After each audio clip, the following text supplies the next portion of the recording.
বন্ধু বান্ধৱীসকল আশা কৰোঁ ভালে আছে। বন্ধু বান্ধৱীসকল আজিৰ আলোচনাৰ বিষয় হ'ল মানুহৰ শৰীৰৰ ভিতৰৰ এটা অৰ্গেন যাৰ নাম স্প্লিন বা স্প্লিনোমেগালি। অসমীয়াত আমি সকলোৱে প্লিহা বুলি চিনি পাওঁ, প্লিহা। ঠিক আছে বন্ধু বান্ধৱীসকল, এই স্প্লিন বা প্লিহানো কি? হিউমেন বডিত ইয়াৰ কাম কি? ইয়াৰ সমস্যা হ'লে আমাৰ কি কি অসুবিধা হ'ব পাৰে? সুস্থ ৰাখিবলৈ আমি কি কি কৰিব লাগিব? এই গোটেই বিষয়টো আহক থুলমূলকৈ অকণমান জানি লওঁ। বন্ধু বান্ধৱীসকল, আপোনালোকে হয়তো জানে এই স্প্লিন হ'ল মুঠি আকাৰৰ এটা অংগ যিটো আমাৰ পেটৰ বাওঁফালে ওপৰৰ পিনে ৰিব কেজ অৰ্থাৎ আমাৰ কামিহাড়ৰ তলৰ অংশত অৱস্থিত। ই তেজৰ ফিল্টাৰ হিচাপে কাম কৰে। এই প্লিহাই তেজত উৎপন্ন হোৱা পুৰণা আৰু দূষিত ৰক্তকণিকা লগতে বডিৰ আন অংশত উৎপন্ন হোৱা ডেমেজ ৰক্তকণিকা ৰিমুভিং কৰে। আনহাতে আমাৰ ইমিউনো ছিষ্টেমৰ ক্ষেত্ৰত গুৰুত্বপূৰ্ণ ভূমিকা পালন কৰে এই প্লিহাই। এই স্প্লিনে ইনফেকশ্যনৰ সৈতে যুঁজিবলৈ তেজত শ্বেত ৰক্তকণিকা উৎপন্ন কৰে। প্লিহা কি বস্তু? আশা কৰোঁ বুজি পালে। ঠিক আছে, এতিয়া আহক জানো কি কি কাৰণত স্প্লিনৰ সমস্যা হয়। কাৰণ তেনেকুৱা বহুতো থাকিব পাৰে। মই প্ৰধান কাৰণ কেইটামানৰ বিষয়ে ক'বলৈ চেষ্টা কৰিম। 1 নম্বৰত ইনফেকশ্যন অৰ্থাৎ সংক্ৰমণজনিত কাৰণত প্লিহা আক্ৰান্ত হয়, যেনে মনোনিউক্লিঅচিছ, HIV ভাইৰাছ, TB অৰ্থাৎ টিউবাৰকুলোচিছ বা এণ্ডোকাৰ্ডিটিছ, বেক্টেৰিয়া, মেলেৰিয়া, কালা আজাৰ আদিৰ সংক্ৰমণত স্প্লিন আক্ৰান্ত হৈ আকৃতি ডাঙৰ হৈ পৰে। বিশেষকৈ যদি আপোনাৰ বহুত দিন জ্বৰ থাকে বা মেলেৰিয়া জ্বৰত আপুনি ভুগি আছিলে, তেতিয়াহ'লে আপোনাৰ প্লিহা আক্ৰান্ত হোৱাৰ সম্ভাৱনা বেছি হৈ থাকে।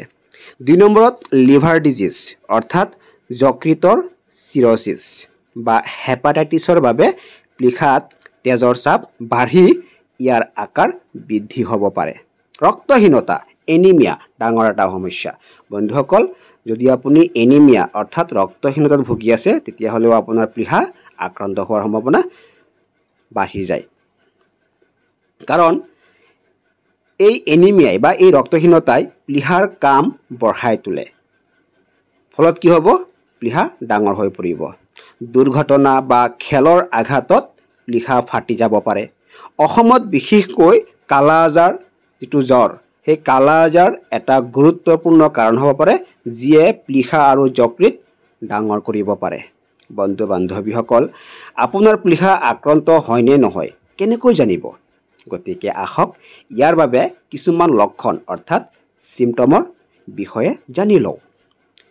আপোনাৰ বাওঁফালে পেটৰ ওপৰৰ অংশত বিষ যদি আপুনি অনুভৱ কৰে, পেট ভৰি থকা যেন লাগে, অতি সহজে ভাগৰ লাগে, মানে কিবা এটা কৰিলেই ভাগৰ লাগি যায়, বাৰে বাৰে জ্বৰ চৰ্দি হৈ থাকে, মানে জ্বৰ চৰ্দি হৈ গ'ল আকৌ কেইদিনমানৰ পিছত জ্বৰ চৰ্দি হৈ গ'ল বা হৈ থাকে, এনেধৰণৰ সাধাৰণ লক্ষণৰ পৰা প্লিহা আক্ৰান্ত হোৱাৰ উমান পোৱা যায়। তাৰোপৰি কিছুমান গুৰুত্বপূৰ্ণ লক্ষণ যেনেকৈ আপোনাৰ চকু আৰু ছালৰ ৰং হালধীয়া হোৱা মানে জণ্ডিছ, ৰক্তচাপ কমি যোৱা মানে আপোনাৰ BP ল' হৈ যোৱা, ব্লাড প্ৰেছাৰ ল' হৈ যোৱা, নাকৰ পৰা তেজ ওলোৱা, দাঁতৰ গুৰিৰ পৰা তেজ ওলোৱা, এইবোৰেও প্লিহাৰ সমস্যা হোৱা বুজায়। আনহাতে প্লিহা ডাঙৰ হ'লে বাওঁফালে পেটত গুটি এটা থকা যেন অনুভৱ হয়।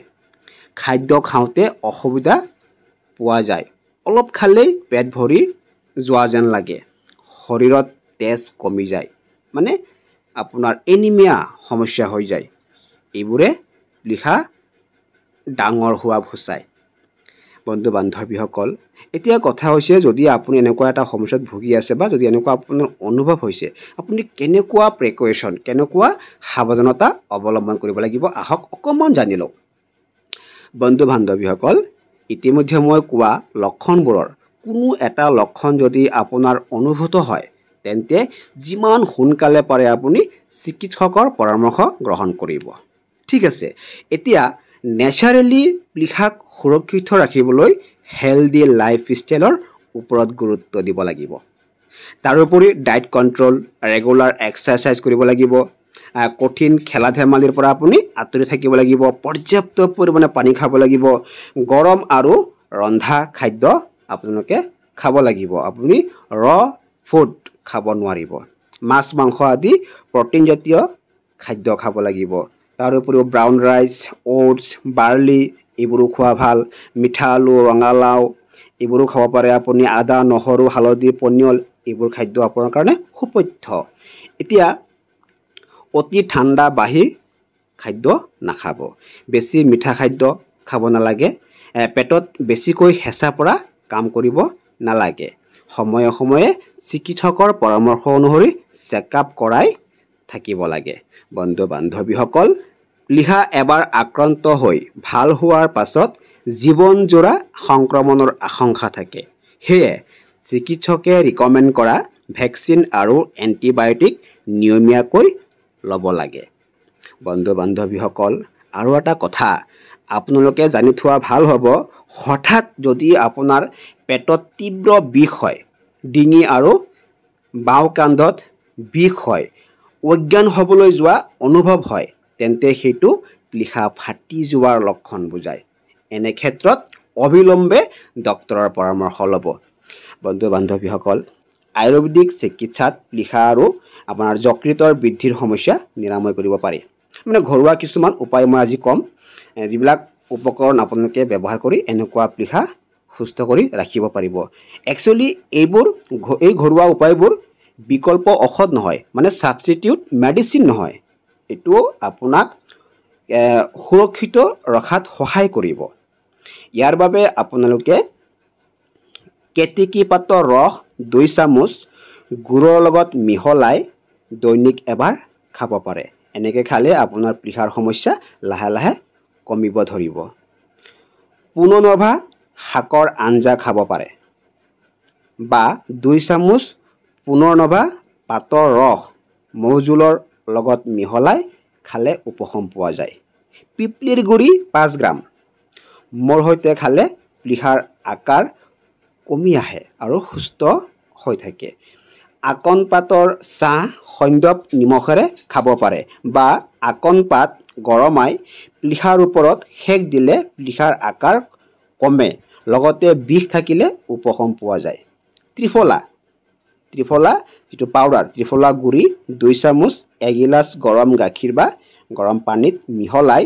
ৰাতি দৈনিক এবাৰ খাব পাৰে এনেকৈ খালে কোষ্ঠ কাঠিন্য কমি যাব আৰু ঠাণ্ডাজনিত যিবিলাক বেমাৰ সেইবিলাকো কম হ'ব বন্ধু বান্ধৱীসকল স্প্লিনৰ ক্ষেত্ৰত জানিবলগীয়া বহু কথা আছে মই থুলমূলকৈ বুজাবলৈ চেষ্টাহে কৰিছোঁ আশা কৰোঁ আপোনালোকে অলপ হ'লেও জ্ঞান লাভ কৰিছে ঠিক আছে লাইক কৰা বা সাবস্ক্ৰাইব কৰা হেতু আপোনাৰ ইচ্ছাৰ ওপৰত নিৰ্ভৰ কৰে বন্ধু বান্ধৱীসকল সুখত থাকক শান্তিৰে থাকক সদায় পৰ্যাপ্ত পৰিমাণে পানী খাব দৈনিক কমেও 1.5 ঘণ্টা ব্যায়াম কৰিব আকৌ লগ পাম নতুন ভিডিঅ'ত নতুন টপিকছত তেতিয়ালৈকে মোক আহিব দিয়ক ধন্যবাদ